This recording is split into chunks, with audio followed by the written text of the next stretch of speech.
very order of the world. Thank you for the rain.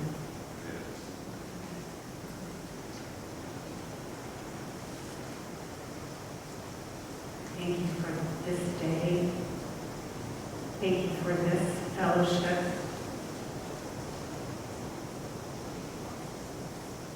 You say the only prayer you ever say is thank you. That suffices. So thank you. Higher order of the universe, great mystery of life, God, whatever your name is, thank you for all that we have been given and all that we have to give. Blessed be. Deep breath and amen. Come on back. Well, I had one of those experiences this morning of thinking my sermon was titled Self-Love. And Janice thinking it was titled In Search of True Joy. So I don't know what happens when I send it to her and it gets morphed into something better, even more wonderful. So thank you for that, Janice. Okay. Do you believe in unconditional love? I mean, love with no conditions whatsoever on you. That you don't have to be this way or that way. You don't have to look this way or look that way. You don't have to be dressed this way or dressed that way. You are just loved exactly as you are, all of you. Have you ever experienced that? Someone who just loved you the way you are. I think the best example of unconditional love that I've experienced in my life is that feeling I had for my children and my grandchildren. I've always told my children, no matter what kind of mistakes you make in this world, and you'll make some because we're human, whether they're big or little, I will always be there for you. Even if you get arrested and you go to jail, I will come and stand with you. Of course you will be in jail, so I encourage you not to do anything that's going to get you there. But no matter what, I will not forsake you. One definition of unconditional love is that to love a person is to stand by them in their entirety, to see all of their magic, and to remind them of it when they have forgotten. But this sermon is about unconditional love directed toward yourself. Emma Watson, do you remember her? The actress that played Hermione in all of the Harry Potter movies?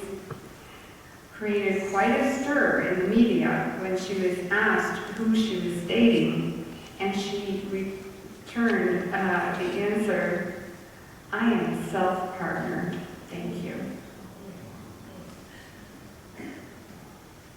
Self-partnered, I love that. You see, we don't talk about unconditional love toward ourselves very often in this culture.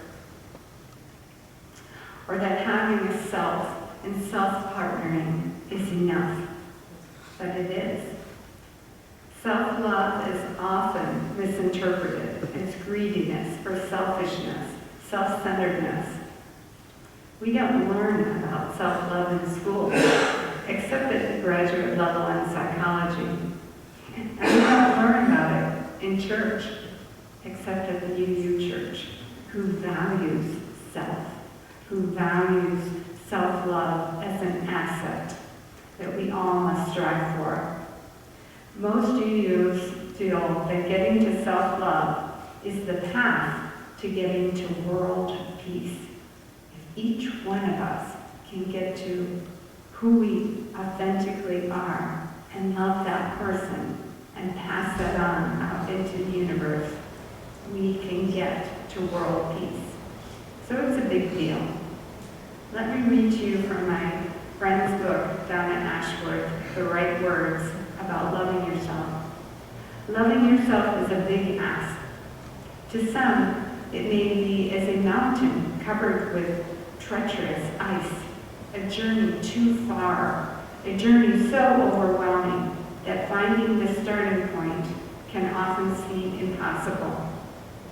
Begin by showing yourself some slack every once in a while. Move into a healthy mutual respect with me, myself, and I. And then perhaps gravitate to treating yourself as you would treat a good friend. Do you treat yourself that kindly? Laugh at your own jokes. See the life well lived in each tummy roll that you carry around with you. And be forgiving when you've made mistakes or behaved as every human being does, imperfectly. It's the least you would give to another, so it shouldn't be too far a stretch to give it to yourself. How do you treat good friends in your life? Is that how you treat yourself? You have room for their errors, you have room for forgiveness. Loving yourself is a big ask, so simply start with kindness. Be kind to yourself, and the rest will come. Relationships form an essential part of our lives. They bring love, joy, and meaning to us. We spend a lot of time as well as effort cultivating these relationships, whether they're with our parents, our siblings, our friends, our children, our co-workers, etc. How often we neglect, however, the most important relationship of all, the one you have with yourself. Because whether you choose to like it or not, from the first breath to the last, the only person you are going to be with your entire life, every minute of your life, is you. And the relationship we have with ourselves has a definite impact on how we approach all of our other relationships as well.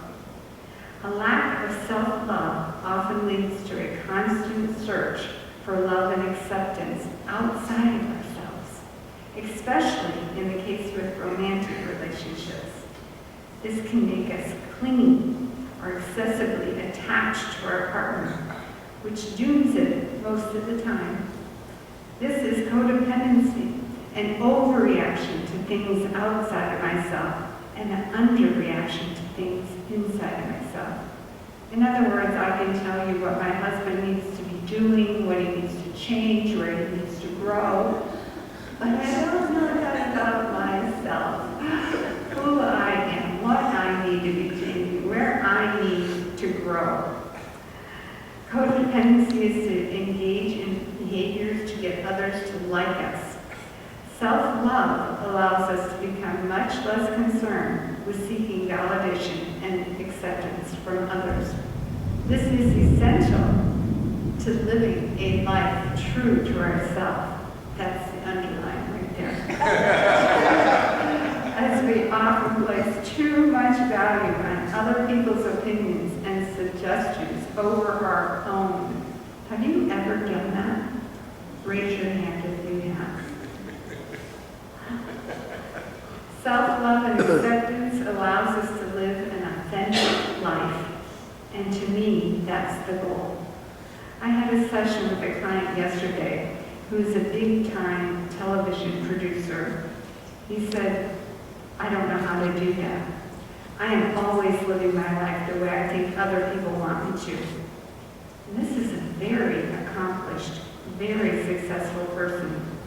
He has worked at Fox, at NBC, at CBS over the years. His work is to come to love himself even when he gets it wrong.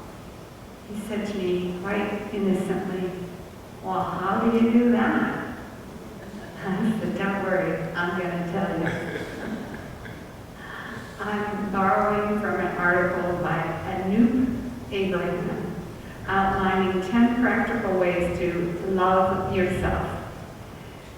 of new promises, practicing unconditional self-love, self-acceptance, self-respect will change your life. I agree with this. So first, spend time with yourself. Much like our relationships are developed by giving attention and spending time with others, developing a relationship with ourselves is no different and is developed much the same way. We have to give attention and spend time with just ourselves. However, it's going to be difficult to truly love ourselves if we are always trying to avoid being alone and trying to fill our time by being constantly around other people, watching television, or being on our devices playing games.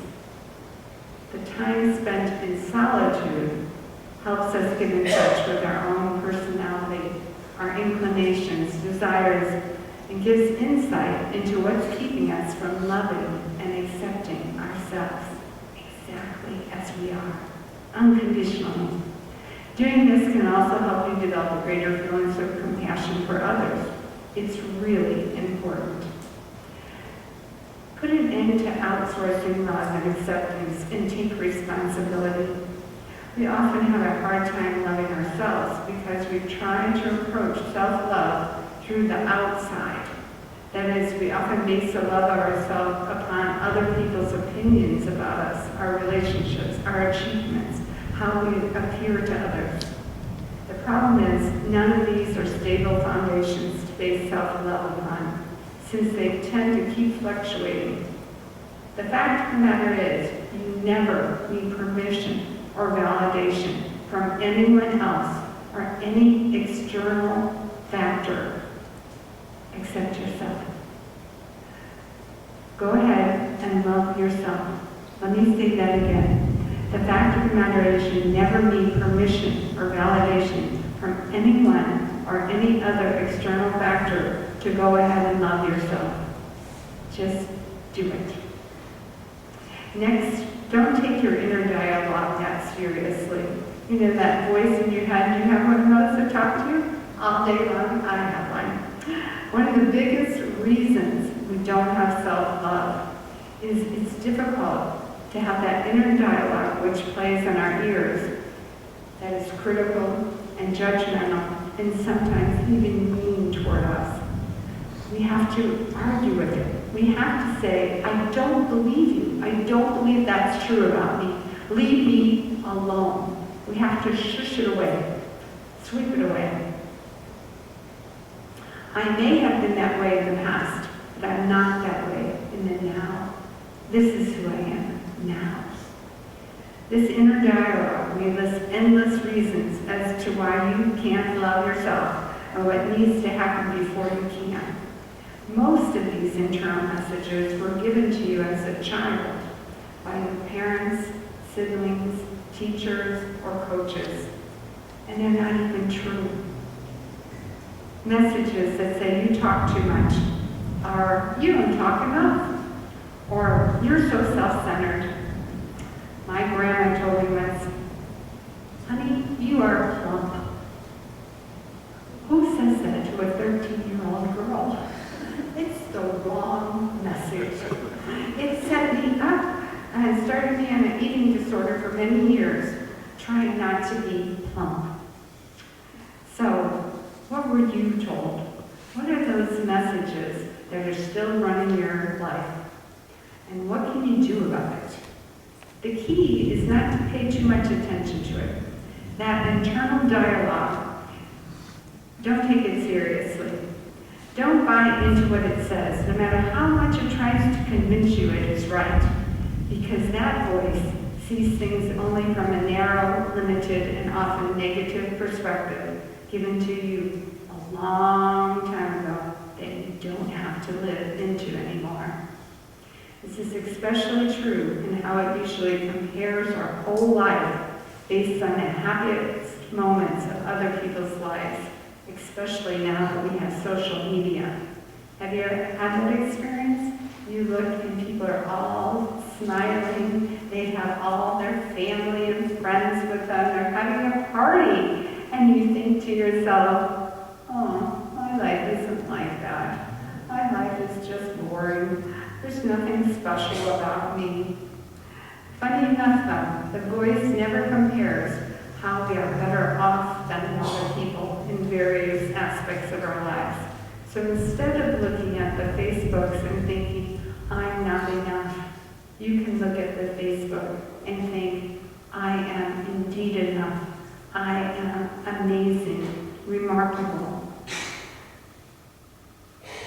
If you're particularly hard on yourself, I suggest you go to the mall and look around. Just take a seat and watch people for a while.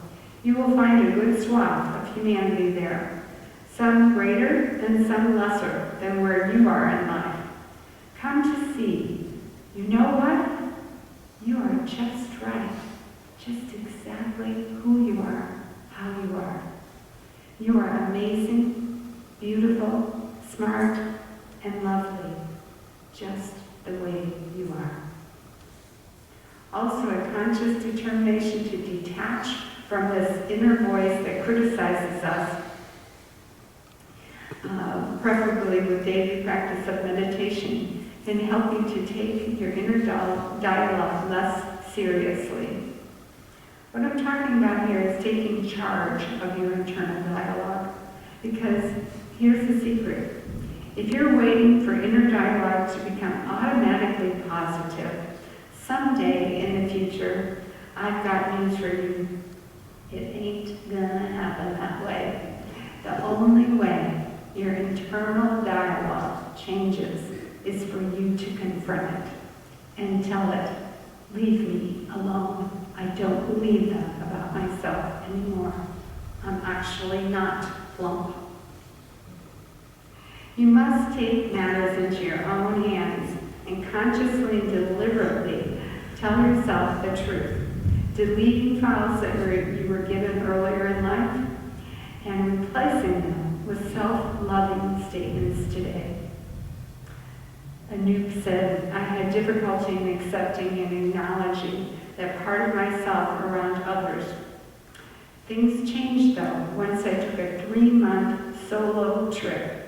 I stopped becoming apologetic about who I am and started becoming more comfortable in my own skin.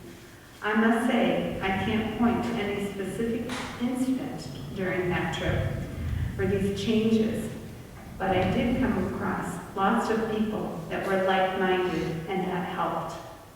Just wandering the earth, looking, partaking, enjoying. But I'm not trying to convey that you need to take a solo trip for 3 months to accept yourself unconditionally. You don't need to do anything other than let go of judging yourself. It helps us to keep in mind that nobody judges you more than you judge you, because other people are too busy judging themselves. They're not worried about you. Don't give them so much weight in your life. It took me years, says Anoop, before I finally realized, and I started valuing and treating myself like my best friend. And the funny thing is that once I began doing that, respect from others seems nowhere as important as it used to be. More like everyone else are behaving in a certain way so that people will accept us and not think we are some kind of weirdo. It's time to outgrow that fear. Embrace all of you as wonderful, even your negative traits. To have unconditional self-love, we must embrace all of ourselves, the good, the bad, the happy, the sad, the boring, the exciting, the humanness that we all are. Not only to embrace yourself, but to enjoy it. Be grateful for who you are, your unique journey on this planet, your unique gifts, thoughts, and ideas. Coming to love yourself is coming to see yourself accurately. For example, I like to dance in my bare feet or in ballet slippers. I don't care if we're going to a very formal wedding and wedding reception and people are dressed to the hilt and they have long or high heels on.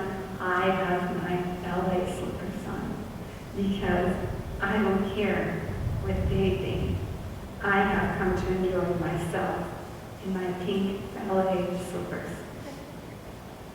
What about you?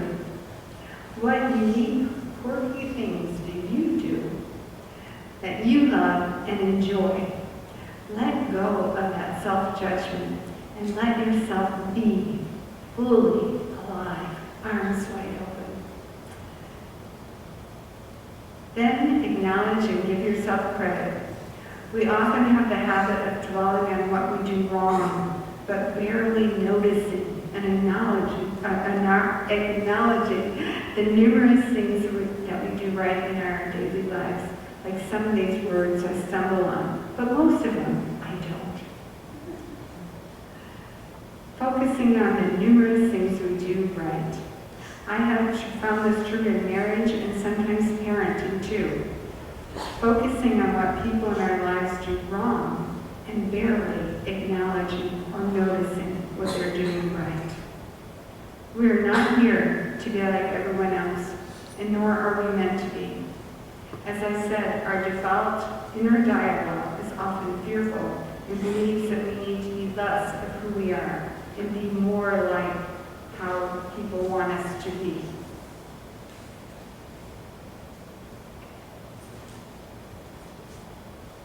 Be unapologetic about who you are and willing to embrace your quirks and behavior that set you apart from other people, as long as you don't hurt anybody in the process.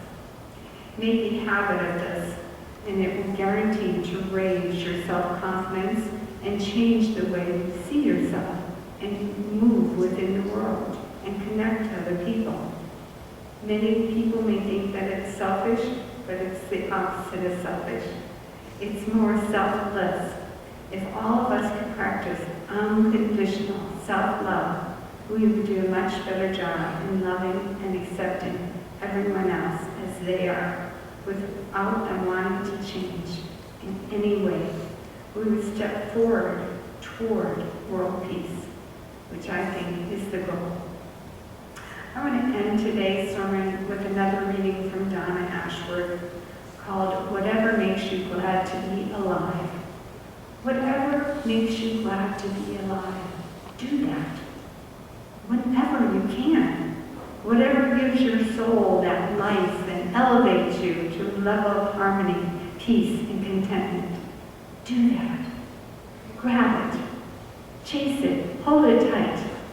Stop seeing your life as a chore to be dealt with every day and start searching for gaps to put in blissful moments of joy. Nobody said life had to be this hard. It doesn't.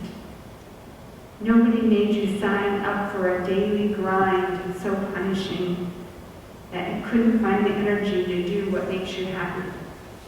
This life is short, my friend, and each of us don't know how long we have here. So let's not waste another moment of another day feeling like a prop in our show. We are the stars of our show. We are the show. Get out there and love your life, and if you can't, make it more lovable.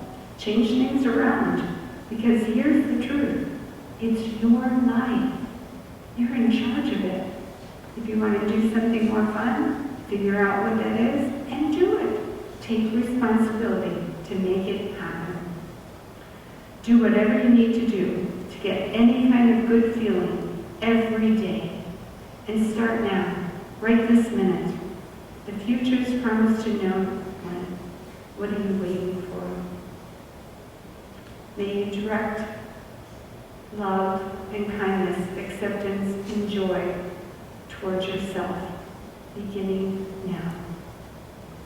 May it be so. Blessed be and amen. Thank you.